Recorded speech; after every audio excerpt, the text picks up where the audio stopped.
Welcome back. मैं अंश मल्होत्रा और जो मैं आज वीडियो लेके आया हूँ उसका टॉपिक है बैलेंस ऑफ पेमेंट्स। इकोनॉमिक्स का बड़ा इम्पोर्टेंट टॉपिक है और अच्छा रहेगा आप एक बार इसको पढ़िए ज़रूर।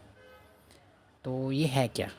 सबसे पहले तो आप ये सोच लीजिए कि बैलेंस ऑफ पेमेंट एक अकाउंटिंग स्टेटमेंट है, एक ऐसा स्टेटमेंट है जो एक पूरा रिकॉर्ड रखता है किसी भी इकॉनमी का, सारे ट्रांजैक्शंस जो हो रहे हैं उस कंट्री के रेसिडेंट और रेस्ट ऑफ द वर्ल्ड के बीच में।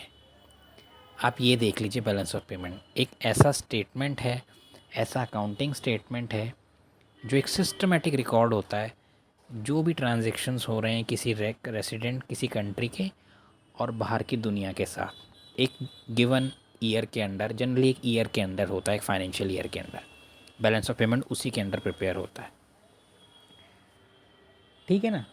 अब हमको ये देखना है कि जैसे हमने डेफिनेशन में बोला कि it provides a systematic record of all economic transactions. तो ये इकोनॉमिक ट्रांजैक्शंस कौन कौन से होते हैं, ये नीचे बॉक्स में लिखा हुआ है। देखिए, ये वो ट्रांजैक्शंस होते हैं जिसमें कोई टाइटल हो, कोई ओनरशिप हो गुड्स एंड सर्विसेज की, उसकी मूवमेंट हो। गुड्स, सर्विसेज, मनी, पैसा डायरेक्ट जा रहा हो, कोई एसेट। समझ में आया आपको? कोई एसेट, एसेट क्या? बॉन्ड, लोन, है ना? लोन दिया जा रहा है फॉरेन कंपनी को, फॉरेन कंपनी से लोन लिया, फॉरेन बैंक से लोन लिया जा रहा है, मनी ट्रांसफ़र हो रही है, वहाँ से मनी आपको आ रही है। ये सब इस इकोनॉमिक ट्रांजैक्शन बीओपी के अंडर आता है। ठीक है ना? तो विजिबल आइटम्स, विजिबल क्या? गुड्स, सारे जो हमें विजिबल होते हैं आंखों से। इनविजिबल सर्विसेज, है ना? बैंकिंग, इंश्योरेंस, शिपिंग, दुनिया भर की हम सर्विसेज लेते हैं जो हमको डायरेक्ट नज़र नहीं आती। ठीक है? और फिर हो गया है ट्रांसफ़र लाइक गिफ्ट्स। अब यूनिलैटरल ट्रांसफ़र, यूनिलैटरल ट्रांसफ़र ये क्या होते हैं? जो यूनि का मतलब हुआ वन, एक तरफ से जो ट्रांसफ़र हो रहे हैं, मतलब गिफ्ट एक तरफा है। आपने गिफ्ट भेजा, आपको बाहर से, जैसे हमारे इंडिया में आपको पता ही है बहुत लोग बाहर से पैसा भेजते हैं, रिमिटेंसेस जिन्हें कहते हैं। मिडल ईस्ट में हो या फॉरेनर में रहते हैं इंडियन, बाहर जाके काम करते हैं, इंडिया पैसे भेजते हैं। ये वन वे ट्रांजेक्शन्स होती हैं, वो भी बीओपी में इंक्लूड होती हैं। यूनिलैटरल्स, आपको कुछ फंक्शन था, आपकी बहन जो है, या है ना, मतलब आप या आपकी बहन जो है फ़ॉरेन रहते हैं, तो आपने गिफ्ट भेज दिया रक्षाबंधन पर। वन वे यूनिलैटरल ट्रांसफ़र है वो टाइप की। तो विजिबल, इनविजिबल और यूनिलैटरल ट्रांसफ़र्स, ये तीनों टाइप की जो ट्रांजेक्शन्स होती हैं वो बीओपी अकाउंट में आती हैं। अब हम देखते हैं बॉक्स में कि एक स्ट्रक्चर क्या होगा बैलेंस ऑफ पेमेंट अकाउंट का। बेसिक स्ट्रक्चर होता है इसका, है। तो जो इसका अकाउंटिंग मेथड है ना बीओपी का, वो भी डबल एंट्री सिस्टम होता है। जैसे हम देखते हैं कंपनी की बैलेंस शीट बनती है, मतलब क्रेडिट साइड और डेबिट साइड। तो एक बीओपी अकाउंट बेसिकली होता क्या है? उसमें एक क्रेडिट साइड होती है जिसमें सारे इनफ्लो जो होते हैं ना फॉरेन एक्सचेंज के, वो रिकॉर्ड होते हैं क्रेडिट साइड पे। और डेबिट साइड में जो भी फॉरेन एक्सचेंज का आउटफ्लो हुआ है, ठीक है, जो भी आउटफ्लो हुआ है वो डेबिट साइड पे इंक्लूड होता है। देखा कि बीओपी के अकाउंट का असल में अकाउंटिंग जो एक स्टेटमेंट बनती है उसमें क्या है, क्रेडिट साइड और डेबिट साइड होती है। अब हम देखते हैं कि बीओपी के अकाउंट के अंदर उसके कंपोनेंट्स क्या होते हैं। बीओपी के अकाउंट में असल में दो टाइप की चीज़ें होती क्या हैं, वो अकाउंट्स कौन कौन से होते हैं। पहला होता है करंट अकाउंट, दूसरा होता है कैपिटल अकाउंट। ठीक है? अब हम एक एक अकाउंट को समझ लेते हैं। ज़्यादा बड़ा वास्ट टॉपिक नहीं है, बस कंसेप्ट को ज़रूर समझ लीजिएगा। करंट अकाउंट पहला, बहुत न्यूज़ में रहता है करंट अकाउंट डेफिसिट के हिसाब, ये वर्ड की वजह से ये अकाउंट बड़ा फेमस है। तो ये अकाउंट में होता क्या क्या इंक्लूड है, ये सारे वो इस अकाउंट में, बीओपी के करंट अकाउंट में सारे उन रिकॉर्ड्स, उन ट्रांजैक्शंस का रिकॉर्ड रखा जाता है जो एक्सपोर्ट या इंपोर्ट गुड्स एंड सर्विसेज की, या यूनिलैटरल ट्रांसफ़र जो भी हो रहे हैं कोई रिमिटेंस या कोई गिफ्ट आ रहा है, उन सब का किसी गिवन पीरियड में उस सब का रिकॉर्ड रखता है करंट अकाउंट। तो वही वाली बात हो गई, विजिबल आइटम, इनविजिबल आइटम और यूनिलैटरल ट्रांसफर्स, ये सब चीज़ों का जो रिकॉर्ड है, जो इंडियंस और बाहर के लोगों के बीच में हो रहा है, उस सब का रिकॉर्ड गुड्स और सर्विसेज में हो रही हैं, आया जा रही हैं, कोई यूनिलैटरल ट्रांसफर हो रहा है, उस सब का रिकॉर्ड करंट अकाउंट के बीच में आएगा। ठीक है ना। जब भी बीओपी की स्टेटमेंट बनेगी। अब आप ये देखिए कि बैलेंस शब्द यूज़ हो रहा है, बैलेंस ऑफ पेमेंट। ठीक है ना। पेमेंट्स का बैलेंस क्या हो रहा है, जो आपका बाहर जा रहा है फॉरेन एक्सचेंज, जो आपको बाहर से पैसा आ रहा है, बैलेंस ही ये अकाउंट देखता है कि कितना है। इसका मेन काम यही है।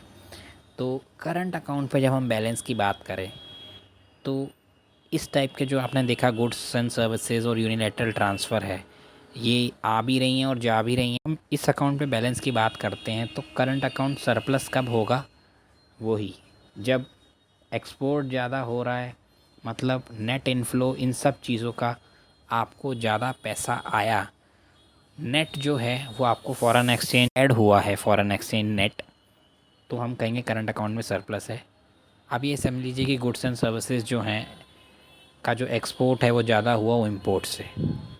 बेसिक मीनिंग तो ये, और करंट अकाउंट डेफिसिट में ये हुआ, इंपोर्ट जो हैं वो एक्सपोर्ट से ज़्यादा हैं, इसके लिए बहुत भारी करंट अकाउंट डेफिसिट हो गया। और आपको पता ही जब भी ये करंट अकाउंट डेफिसिट होता है तो अगर आप न्यूज़पेपर फॉलो करते हैं तो ये होता है कि भाई हमें एक्सपोर्ट बढ़ाने की बहुत ज़रूरत है।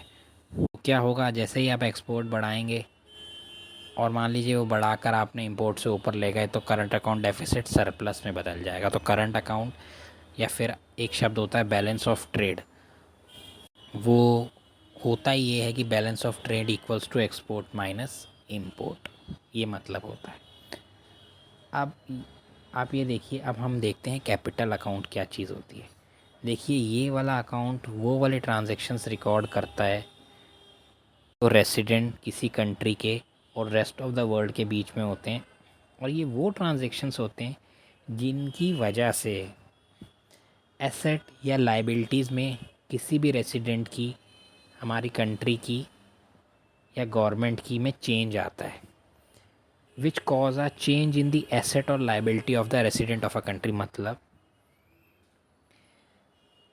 मतलब क्या हुआ कि आप जो, मतलब क्या हुआ कि एसेट, अब मैंने आपको बताया, जैसे एसेट का मैंने आपको एग्जांपल दिया, तो क्या हुआ, एसेट का मूवमेंट, जैसे मान लीजिए बॉन्ड है ना। अब मान लीजिए आपने बॉन्ड इशू कर दिए, इंडियन कंपनी ने बॉन्ड इशू किए ग्लोबल मार्केट में, फॉरेन मार्केट में, फॉरेनर्स भी इन्वेस्ट कर रहे हैं। इस ट्रांजैक्शन की वजह से इंडिया में, आप ये सोच लीजिए, इंडिया की लाइबिलिटी बढ़ गई, क्योंकि वो बॉन्ड का जब मैच्योरिटी है तो आपको उसका पूरा प्रिंसिपल और इंटरेस्ट वापस करना है रूल के हिसाब से। तो ये ट्रांजैक्शन कैपिटल अकाउंट में होगा, और ये अकाउंट क्या देखता है, तो ये अकाउंट देखता है कि ये वो ट्रांजैक्शन रिकॉर्ड करता है जिसकी वजह से रेसिडेंट हैं जो कंट्री के, उनकी एसेट या लाइबिलिटी में चेंज आ रहा है, जिन ट्रांजैक्शंस की वजह से वो कैपिटल अकाउंट में आएगी। ये एसेट्स बहुत टाइप के होते हैं, मतलब लोन दे रहे हैं आप, कोई बॉन्ड इशू कर रहे हैं आपने आपने इंडियंस ने कोई बाहर के बॉन्ड्स में इन्वेस्ट किया है, हर टाइप की चीज़ इंक्लूड होगी दोनों साइड से। अब कैपिटल अकाउंट यूज़ क्यों होता है, इसका मेन यूज़ ये होता है कि जो, देखिए मान लीजिए, अब मैंने आपको बताया कि करंट अकाउंट में भी डेफिसिट हो सकता है।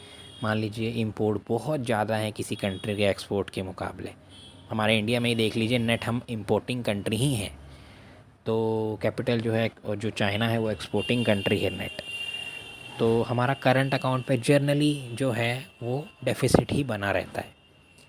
तो उसको फाइनेंस करने के लिए जो है वो कैपिटल अकाउंट काम आता है, और ये, या फिर दूसरा काम होगा कि वहाँ सरप्लस है तो उसको एब्जॉर्ब करने के लिए भी करंट अकाउंट यूज़ होता है, सॉरी कैपिटल अकाउंट यूज़ होता है।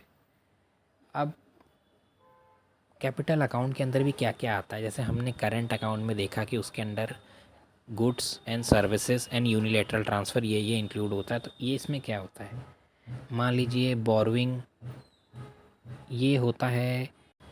तीसरा पॉइंट ये है चेंज इन फॉरेन रिजर्व्स, थोड़ी सी मैं आपसे अपोलोजाइज़ करूँगा। इस वीडियो में थोड़ी आवाज़ ज़्यादा आ रही है क्योंकि पॉसिबल नहीं हो पा रहा है, मैं थोड़ा कहीं अलग जगह पे शूट कर रहा हूँ, तो थोड़ा सा मुझे बख्श दीजिएगा। अब हम बात कर रहे थे कि तीसरा है चेंजेस इन फॉरेन रिजर्व्स। तो फॉरेन रिज़र्व क्या होते हैं? हर सेंट्रल बैंक फॉरेन करेंसीज़ के एक पूरा एक रिज़र्व बना के अपने पास रखता है। वो उसको इंपोर्ट के लिए, किसी भी कंट्री को इंपोर्ट करने के लिए फॉरेन करेंसी, अब उसको डेफिनेटली अमेरिका से कुछ रिज़र्व आप मंगवाएंगे तो आपको डॉलर तो उसको देने ही पड़ेंगे, आपकी रुपी तो वो लेगा नहीं है। तो खासकर डेवलपिंग कंट्रीज़ को तो ये करना ही पड़ता है। और एनी एडिशन टू, अब आपने उस रिज़र्व से जब भी पैसे निकाले तो वो पॉजिटिव साइड, और अगर उसमें रिज़र्व में वापस डाल दिया है तो ये डेबिट साइड होगा। प्लीज़ आपको ये पता होना चाहिए। अब जब हमने करंट अकाउंट और कैपिटल अकाउंट पढ़ लिया है तो ये दो अकाउंट होते हैं बैलेंस ऑफ पेमेंट में। अब इन्हीं दोनों का जो बैलेंस बनता है तो आप ये तब हम कहते हैं कि बैलेंस ऑफ पेमेंट हो गया है, बैलेंस ऑफ पेमेंट ज़ीरो हो गया है। मतलब कैसे ये बैलेंस कैसे करते हैं? करंट अकाउंट में डेफिसिट जो है वो कैपिटल अकाउंट में सरप्लस उसको फाइनेंस करके पेमेंट्स को बैलेंस कर सकता है, या फिर जो करंट अकाउंट में सरप्लस है वो जो कैपिटल अकाउंट में डेफिसिट है उसको भी बैलेंस कर सकता है। अगर वो बैलेंस नहीं करते हैं तो क्या होता है? मान लीजिए दोनों में ही डेफिसिट आ गया तो फिर बैलेंस ऑफ पेमेंट में डेफिसिट आ जाएगा और उसका सीधा सीधा इफ़ेक्ट आपके रुपी पे आता है। देखिए, आप अभी मुझे नहीं पता कि आप बेसिक लेवल पर बैलेंस ऑफ पेमेंट को अगर समझ रहे हैं, क्लास 12th के हैं, तो आप इतना ही समझ लीजिए। लेकिन ये बैलेंस होना या एक लिमिट में रहना क्यों ज़रूरी है? वो इसलिए है कि अगर ये बहुत बिगड़ता है तो इसका सीधा सीधा इम्पैक्ट जो है वो इकोनॉमी पे आता है, आपकी करेंसी पे आता है, वो डेप्रिशिएट होनी शुरू हो जाएगी अगर बहुत भयंकर बैलेंस ऑफ पेमेंट क्राइसिस हो जाता है। मतलब आपके इंपोर्ट इतने ज़्यादा होते हैं और आपके पास उनको देने के लिए पैसे नहीं है, फॉरेन करेंसी नहीं है, और एक्सपोर्ट उतने नहीं हैं कि वो आपके इंपोर्ट को पे कर सकें, तो बैलेंस ऑफ पेमेंट क्राइसिस भी आ जाता है, जो 1991 में इंडिया का आया था, जब इंडिया को अपना गोल्ड गिरवी रखना पड़ा था इंपोर्ट को पे करने के लिए, और सिर्फ 2 या 3 हफ्ते के इंपोर्ट रह गए थे। मेरे को लगता है कि आपको इतना ही समझना भी ज़रूरी है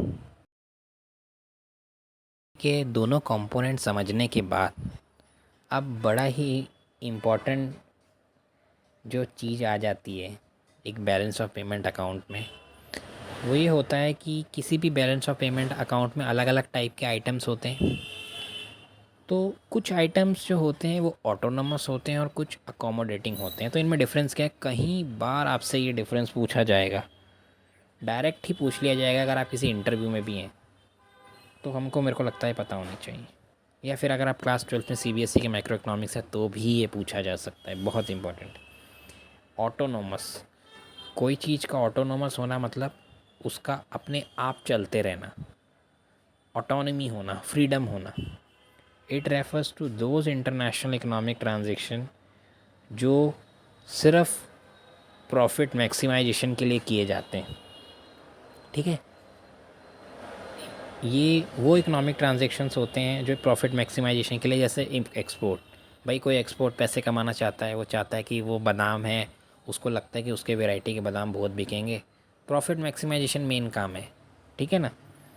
इस टाइप के जो ट्रांजेक्शन्स किए जाते हैं फॉरेन कंट्रीज़ के साथ, वो ऑटोनोमस आइटम्स होते हैं और इनको अबव द लाइन आइटम्स कहते हैं। प्लीज़ इसको याद रखिएगा, इसमें कई बार कंफ्यूज हो जाते हैं।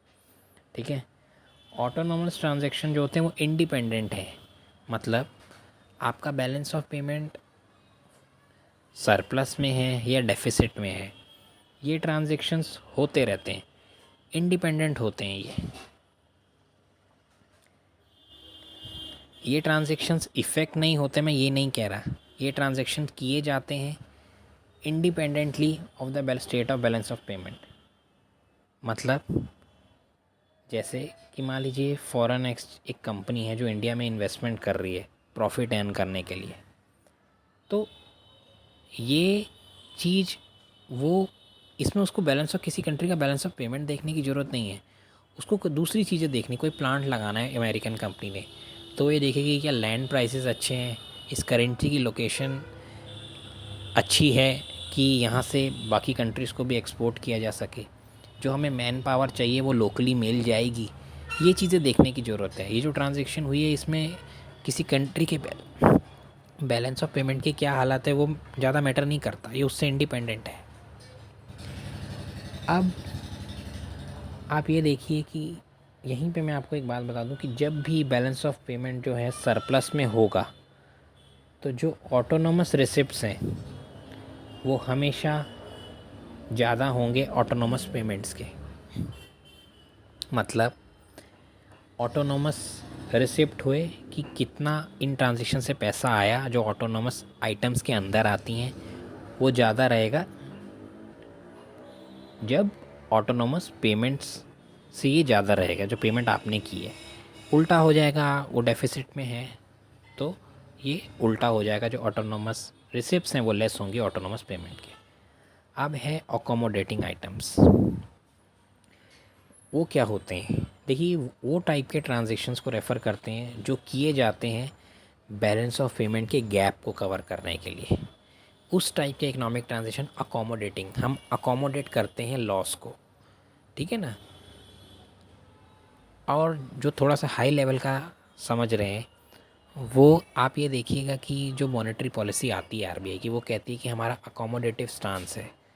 इसका मतलब कि उनका स्टांस ये है कि वो अब अकोमोडेट करना चाहते हैं जैसे खासकर ये इन्फ्लेशन को, कि मतलब अब ये अकोमोडेटिव स्टांस का मतलब है कि वो अब मॉनेटरी एक्सपेंशन को कंपैरेटिवली रोकना चाहते हैं क्योंकि इन्फ्लेशन पे इम्पैक्ट आ सकता है, इसका आ भी रहा है, ठीक है ना। तो सच ट्रांजेक्शन्स जो होते हैं ऑटोनोमस ट्रांजेक्शन सरप्लस या डेफिसिट को कवर करने के लिए किए जाते हैं और इनको बिलो द लाइन आइटम कहते हैं। उसको हम कह रहे थे ना ऑटोनोमस को अबव द लाइन।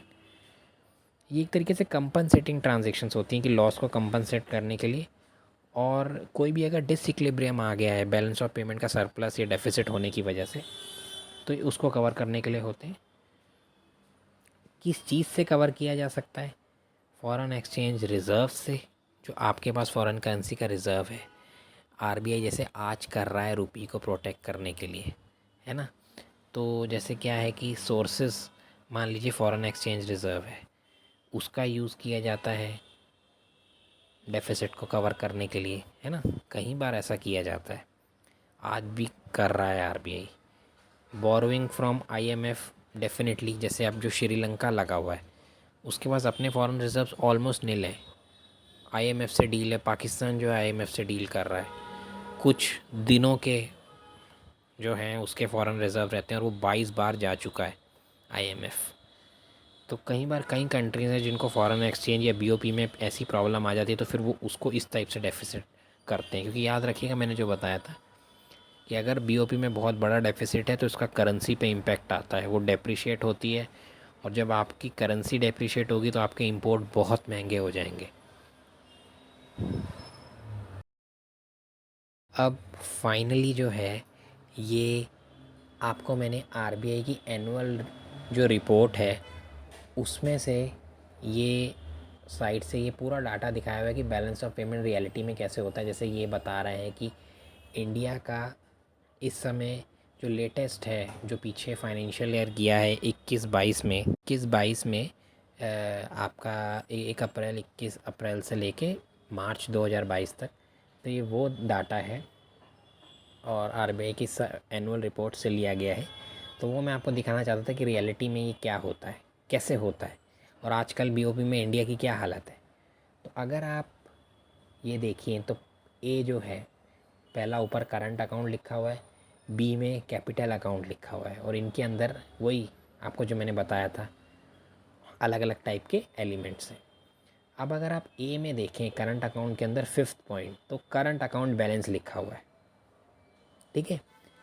तो हम देख रहे हैं राइट साइड पे 21 और 22 का ईयर का, तो ये आ रहा है, ये मिलियन डॉलर्स में है ये सारी ट्रांजेक्शन। बैलेंस का मतलब ये हुआ एक्सपोर्ट माइनस इंपोर्ट, मोटा मोटा ये समझ लीजिए, लेकिन ये थोड़ा उससे ऊपर है। तो जो वहाँ पर करंट अकाउंट में जो भी ट्रांजेक्शन्स हुई हैं, उस ट्रांजेक्शन में जितना पैसा बाहर गया है और जितना उस ट्रांजेक्शन उन टाइप की ट्रांजेक्शन्स की वजह से आया है, ये बता रहा है कि बाहर पैसा ज़्यादा गया है, नेट आउटफ्लो हुआ है करंट अकाउंट पे।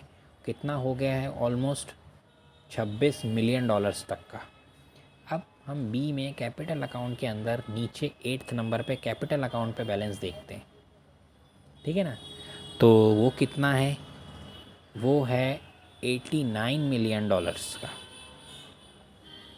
ठीक है ना, है 89 मिलियन डॉलर्स। बी का 8वां अगर आप देखें तो ये 89 मिलियन डॉलर्स है। इसका मतलब कैपिटल अकाउंट पे सरप्लस है। अब मैंने आपको बताया था कि करंट अकाउंट पे तो डेफिसिट है, कैपिटल अकाउंट में सरप्लस है, तो ये करंट अकाउंट को के जो डेफिसिट है उसको फाइनेंस कर सकता है। इस अकाउंट पे तो आपको फ़ायदा है और फ़ायदा नुकसान से ज़्यादा हुआ है।